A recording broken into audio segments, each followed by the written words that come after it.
I don't think Cooks going to the Texans is as big of a move as the other ones down this list. But I definitely think big move to get rid of DeAndre Hopkins for Brandon Cooks and some other gadget receivers. It could be exciting because it's a kind of a different wide receiver that Deshaun Watson has to deal with. It's a pretty fair trade. The Rams didn't get much production out of him last season, and just let the Texans have a second round for him, which I think is a good deal for what they got out of him. And speaking of wide receivers, I definitely think that Sanders was a good fit for the 49ers, especially in that Kyle Shanahan offense. And I think he might go well with the Saints. I just don't know how they're going to use him because they already have Michael Thomas.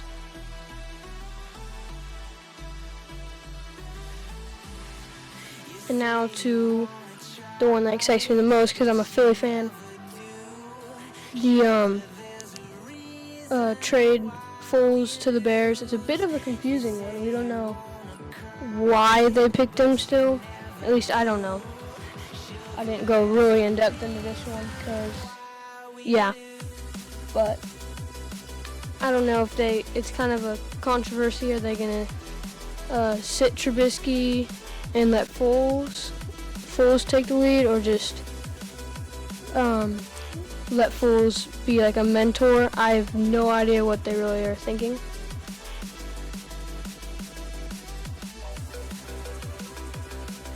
And speaking of quarterbacks now, Bridgewater to the Panthers. This one's pretty exciting for me because I kind of feel bad for Bridgewater because his career kind of just got ruined after that injury with the Vikings. But I think he might do well with the Panthers. You never know. These are why I think these moves are just big, because you never know how this player is going to play in that offense. Gurley to the Falcons. This one was kind of big because the Falcons are kind of taking a bit of a risk here, going away from Devontae Freeman, who was their star running back there, a guy that they've trusted, just going to Todd Gurley, who didn't produce much last year. And that's kind of a different thing to have.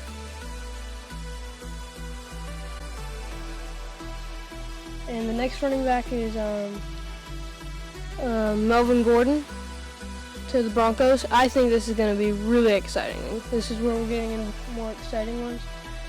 Him and Philip Lindsay with that defense, and maybe Drew Luck gets a bit better as we move on through the season.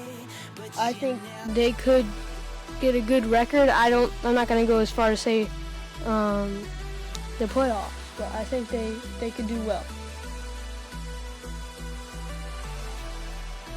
And now we're getting to some of the bigger ones. Diggs to the Bills. Now, the Bills are in a kind of an awkward situation because they can make it to the playoffs, but they can't really go too far in the playoffs with Josh Allen. So they're trying to put more weapons around him, and I think this was an even trade for both teams. The Vikings already have an all-star receiver, and Diggs didn't really do much, even though they didn't really give him the ball. But I think it was a good move to give him in a 7th-round pick to get something in return.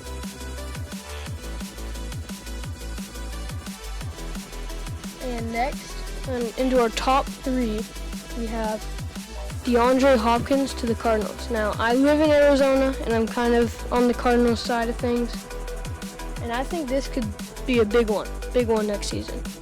Because now he's kind of got the weapons, and through the draft and through the rest of this offseason, they can pick up offensive linemen, add it to their defense, what they did do in the draft in the first round, which I think is going to make this a very exciting team.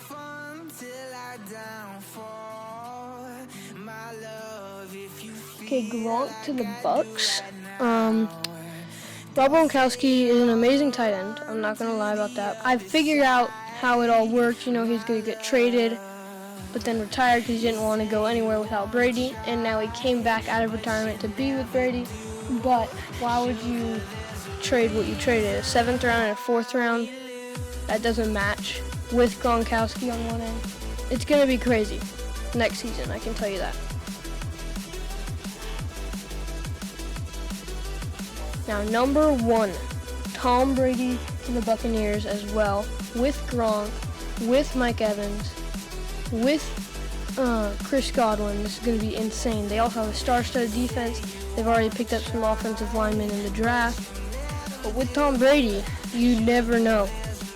Because he could have a bad season, because it looks like he's declining, but you never know. Just like with the Patriots, you never know if they're going to make it to the Super Bowl or not. You thought they were going to lose in 2017. You kind of never know. But thank you guys for watching.